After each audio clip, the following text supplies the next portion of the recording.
Hari pertama magang di rumah sakit ini rasanya seperti mimpi. Aku akhirnya berada di tempat yang selama ini aku perjuangkan, tapi aku nggak tahu apa yang akan menungguku di balik pintu itu.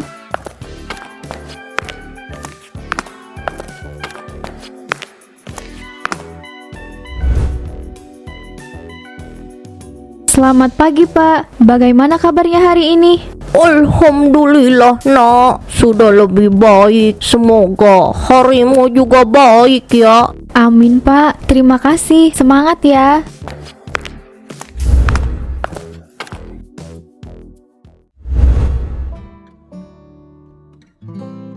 Selamat pagi Bu Dokter Anita. Saya Rani, dokter koas yang baru mulai hari ini. Senang bisa bekerja di bawah bimbingan Anda.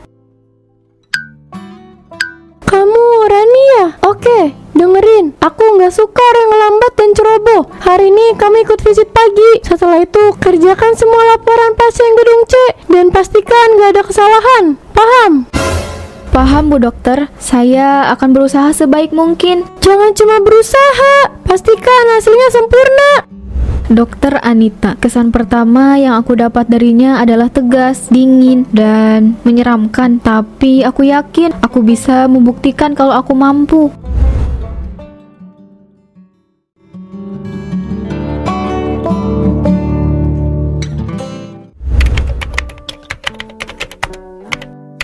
Hampir selesai, tinggal 2 lagi. Fokus, fokus Rani, fokus.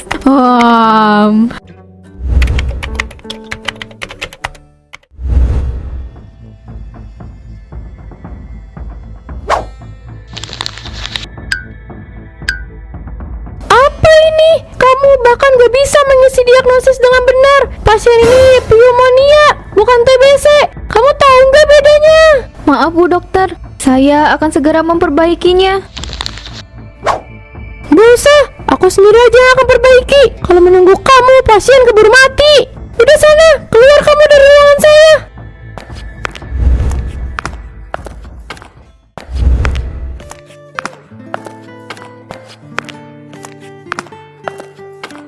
Sabar ya Rani, dia memang suka begitu. Aku tahu persis yang kamu alami tanpa kamu ceritakan. Aku pun bisa tahu. Nanti aku bantu kamu kok. Makasih Dina, aku nggak ngerti kenapa rasanya semua yang aku lakukan salah di matanya.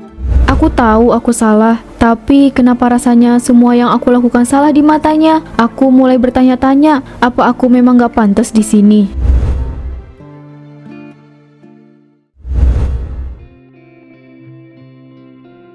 Rani, kamu gak sendiri kok. Aku juga pernah dimarahin habis-habisan waktu pertama kali. Tapi percaya deh, ini cuma soal waktu. Lama-lama kamu terbiasa. Tapi kenapa dia harus segitunya Dina? Apa aku salah pilih jalan hidup? Enggak Rani, kamu gak salah pilih. Kamu tahu kenapa kamu ada di sini kan? Kamu udah kerja keras untuk sampai di titik ini. Jangan biarkan dia bikin kamu ragu sama dirimu sendiri.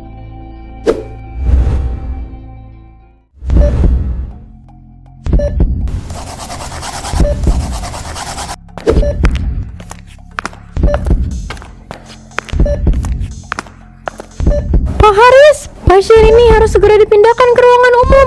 Ruang ICU nggak boleh penuh terlalu lama. Tapi Bu Anita, pasien ini masih butuh ventilator. Saya pikir terlalu dini untuk memindahkannya. Kamu dengar nggak apa yang aku bilang? Segera urus perpindahannya. Tapi Bu Dokter, apa ini nggak terlalu beresiko untuk pasien? Kamu berani membantah saya? Bukan begitu Bu, saya hanya khawatir kondisinya belum stabil. Cukup, kamu pikir kamu lebih dari saya? Lakukan aja apa yang saya perintahkan. Kalau kamu sebenar itu, harusnya kamu udah jadi dokter senior, bukan jadi dokter koas. Baiklah Bu Anita, saya akan memantau kondisinya setelah dipindahkan. Aku tahu, aku hanya dokter magang yang belum tahu banyak, tapi aku yakin ada cara yang lebih baik untuk menangani situasi ini. Kenapa tidak ada yang mau bicara? Kenapa semua orang memilih diam? Aku pikir hari ini aku bisa membuktikan kalau aku mampu. Aku pikir Dokter Anita akhirnya akan melihat kalau aku bukan sekedar koas biasa, tapi kenyataannya jauh dari harapan.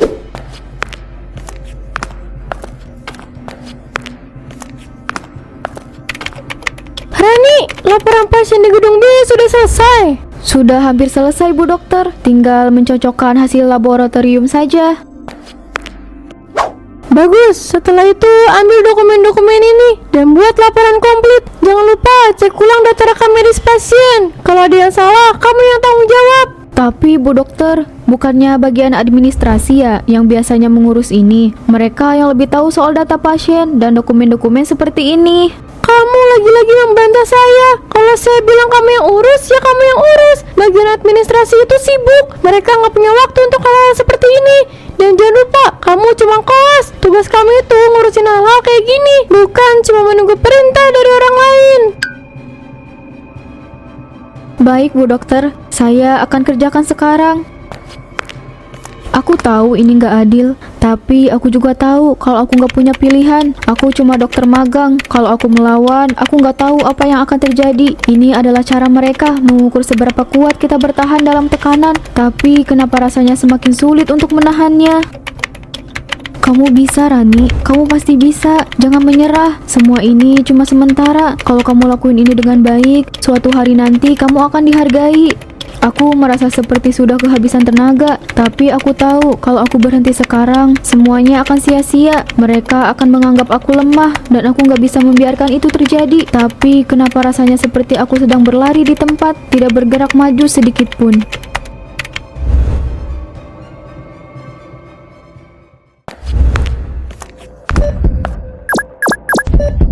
Dokter, saturasi pasien terus turun.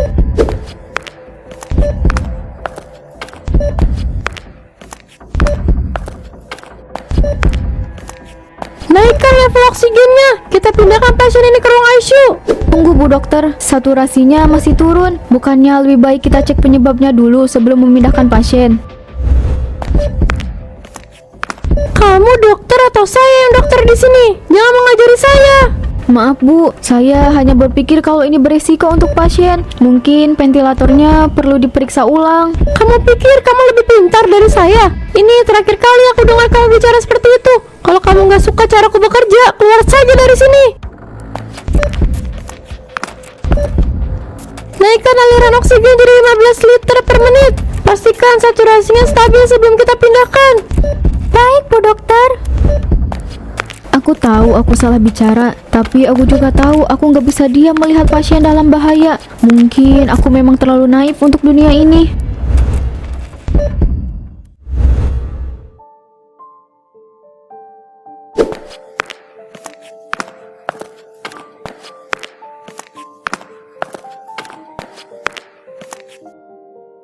Dokter Rani, kamu nggak apa-apa. Hah? Nggak apa-apa kok Pak. Saya cuma lagi capek aja. Saya sering lihat kamu kerja sampai malam, Dok. Saya juga dengar beberapa hal tentang Dokter Anita. Berat ya kerja di bawah beliau. Hahaha, Bapak tahu. Berat sekali Pak. Kadang saya nggak tahu kenapa saya harus terus bertahan. Kamu tahu kan kenapa kamu jadi dokter? Kamu dulu pastinya punya mimpi. Jangan sampai mimpi itu hilang karena satu orang. Tapi rasanya susah sekali Pak. Saya cuma ingin kerja dengan baik, tapi semua yang saya lakukan selalu salah di matanya. Hohoho, kamu tahu nggak Dok? Kadang di tempat ini yang kuat bukan mereka yang pintar, tapi mereka yang nggak pernah menyerah. Saya yakin kamu salah satunya. Pak Malik bukan dokter, bukan juga bagian dari sistem besar rumah sakit ini. Tapi entah kenapa kata-katanya membuat aku merasa sedikit lebih kuat. Kadang kekuatan itu datang dari tempat yang tidak bisa kita duga.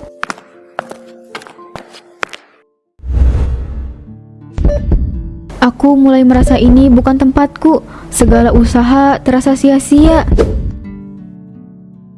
Dokter Rani, kamu kelihatan capek hari ini.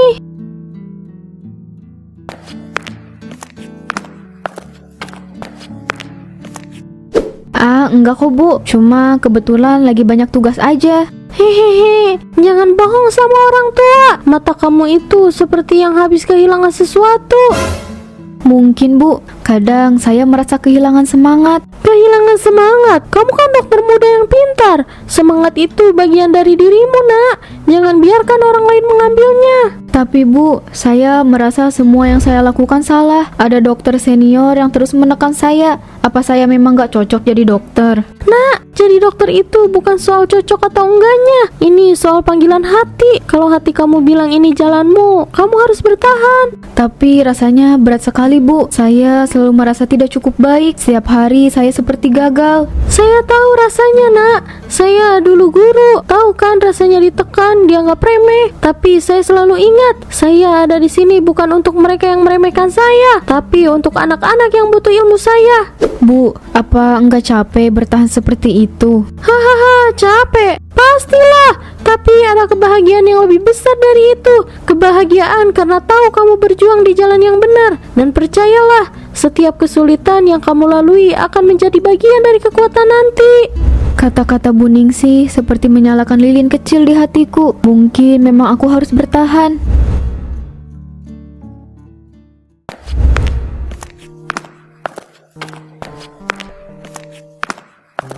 Pagi Rani, Dina. Kok wajah kalian lusuh banget pagi-pagi begini? Belum minum kopi ya? Ah, biasa. Dok koas kan, kerjaannya memang begitu. Tapi kelihatannya ini lebih dari sekedar tugas. Ada apa? Aku dengar beberapa cerita kurang enak tentang dokter Anita. Cerita? Maksudnya apa Dok? Ya, beberapa orang bilang dia suka memberikan tugas berlebihan ke dokter muda. Apa itu benar?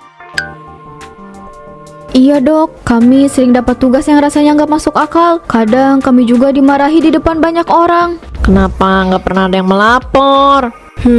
Kami takut, Dok. Bagaimanapun dia senior. Siapa yang berani melawan dia coba? Kalian tahu ini nggak benar kan? Kalian harus melaporkan ini. Kalau nggak, dia akan terus begitu dan orang-orang lain akan terus menderita.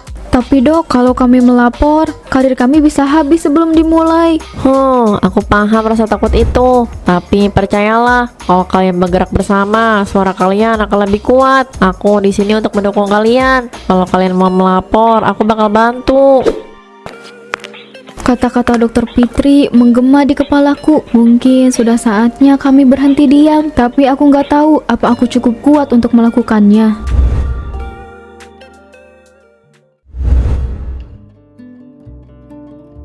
Jadi, ini rekaman suara yang aku ambil waktu dia marahin kemarin. Kalian itu bodoh banget sih.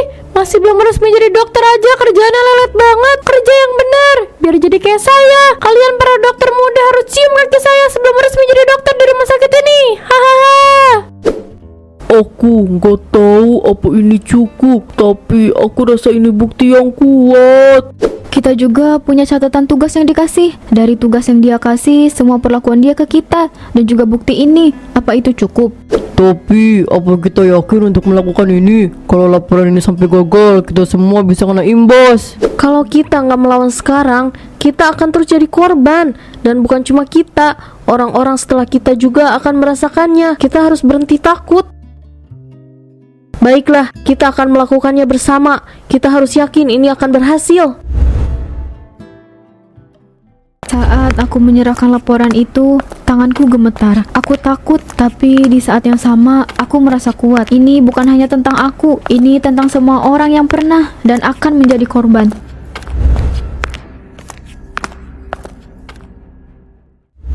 Laporan sudah kami ajukan. Aku tahu ini baru awal, tapi langkah ini rasanya seperti berlari di atas tali tipis. Hari ini Dokter Anita dipanggil untuk memberikan klarifikasi, dan kami semua tahu ini bukan sekedar formalitas. Dokter Anita, kami sudah menerima laporan dari beberapa dokter muda mengenai perlakuan Anda terhadap mereka. Hari ini kami ingin mendengar klarifikasi langsung dari Anda. Laporan? Apa ini tentang kuas-kuas yang merasa tugasnya terlalu berat? Mereka harus tahu, dunia medis itu keras. Semua orang harus belajar bertahan. Ini bukan soal tugas berat, Dokter Anita. Ini soal tekanan yang verbal yang berlebihan, pemberian tugas yang tidak sesuai prosedur, dan suasana kerja yang tidak sehat. Kami juga sudah mengumpulkan beberapa kesaksian dari rekan-rekan sejawat Anda.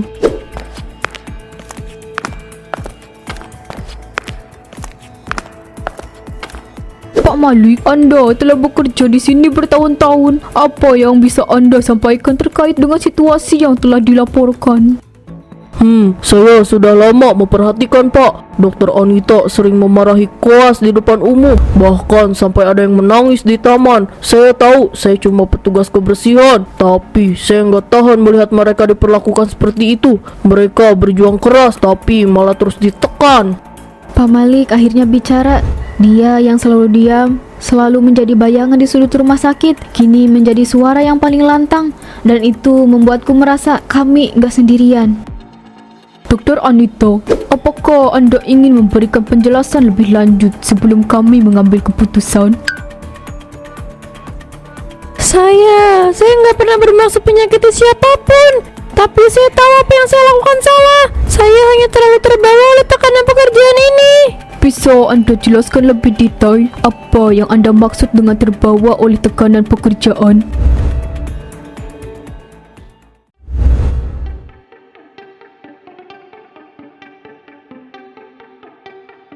Dulu waktu saya jadi dokter muda, saya juga diperlakukan seperti ini. Semua tekanan, tugas yang berlebihan, dan marah-marah. Saya pikir ini cara untuk menguatkan mereka, membuat mereka siap menghadapi dunia medis yang keras. Tapi ternyata saya hanya mengulangi kesalahan yang pernah saya alami. Saya tahu itu sekarang, tapi sudah terlambat.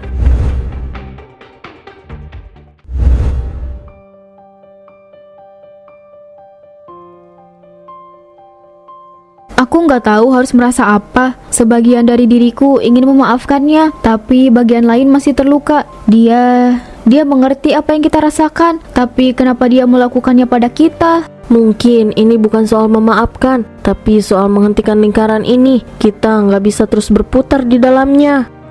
Jika keberadaan saya di rumah sakit ini meresahkan dan mengganggu sistem, maka dari itu saya memutuskan untuk pensiun dini. Dokter Anita bukan monster. Dia korban dari sistem yang sama, tapi itu tidak membuat perbuatannya benar. Dan aku tahu, langkah ini adalah awal untuk menghentikan semuanya.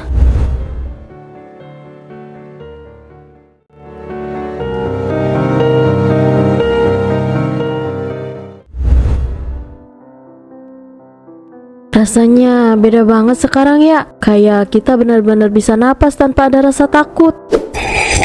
Iya, aku juga nggak pernah nyangka kita bisa mengubah sesuatu sebesar ini, tapi kita melakukannya.